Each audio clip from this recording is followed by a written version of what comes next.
अस्सलाम वालेकुम बच्चों।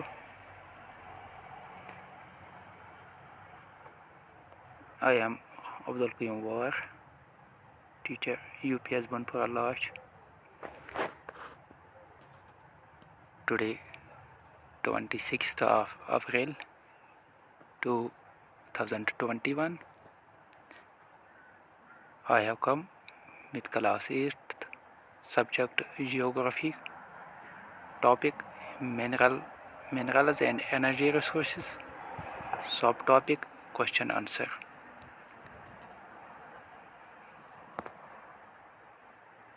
Question number 4. Distinguish between the following, यानी हमें इनमें फ़र्क बताना है. Conventional and non conventional sources of energy. पहला फ़र्क हमें conventional and non conventional sources of energy के बारे में बताना है. Second, biogas and natural gas. दूसरा फ़र्क हमें बायोगैस और नेचुरल गैस के बारे में बताना है. Third, ferrous and non ferrous minerals, यानी हमें फ़र्क बताना है कि फेरस और नॉन फेरस मिनरल्स के दरमियान कौन सा फ़र्क होता है. लास्ट में है fourth, metallic and non metallic minerals. हमें इनमें फ़र्क बताना है. पहले हम कन्वेंशनल सोर्सेज ऑफ एनर्जी और non conventional sources of energy Yemen मज वुचो क्या फ़र्क छ. हम किस नश डिफरेंट.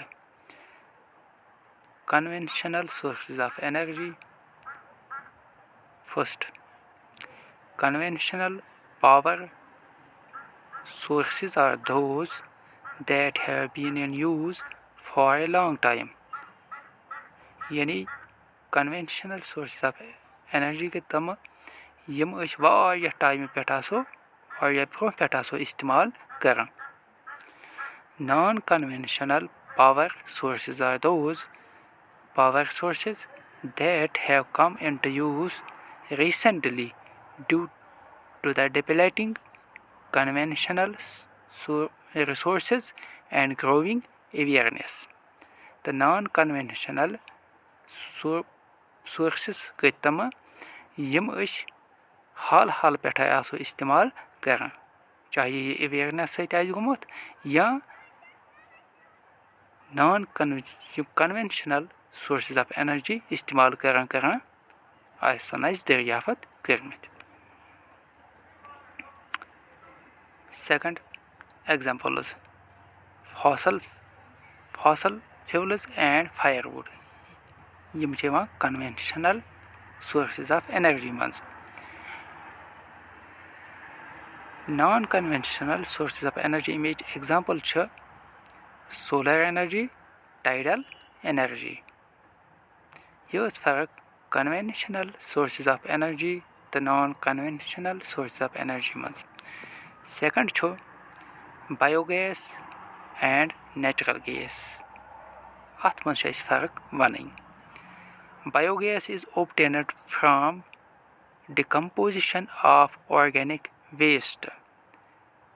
यानी यम सत हसे इसका ऑर्गेनिक वेस्ट डिकम्पोज करान इत बायोगैस हेकान बनवित हासिल कर.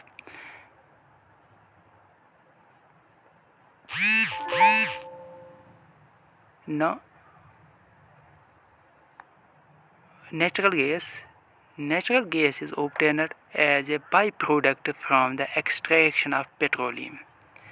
Natural gas हासिल करान पेट्रोलियम निश. Biogas, it is a renewable source. Biogas renewable, यानी यह को बे इस्तेमाल कर. Natural gas, it is a non-renewable source. Yeh chu non-renewable.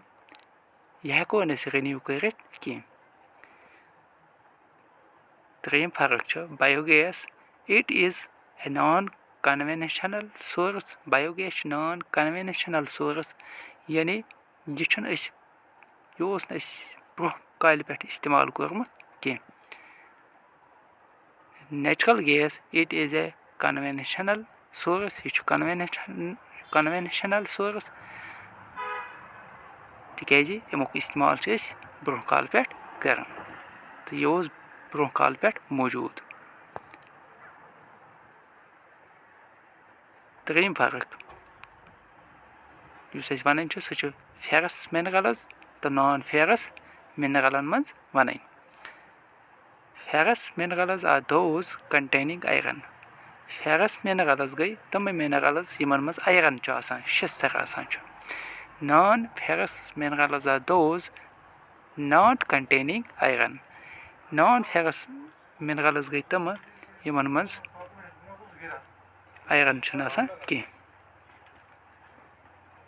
दोयम फर्क ferrous minerals, they are magnetic. यानी ferrous minerals magnetic यानी Yemen Keck Kashish गसित। Non-ferrous minerals, they are non-magnetic. यानी हम non-magnetic यमन कशिश गसान कह। Ferrous minerals example iron ore. The non-ferrous minerals example limestone. इतकन चोरम metallic minerals, non-metallic minerals. अच्छे फर्क one metallic minerals तो non-metallic minerals मज। Metallic minerals contain metals in raw form. यम metallic minerals यमन मज metal.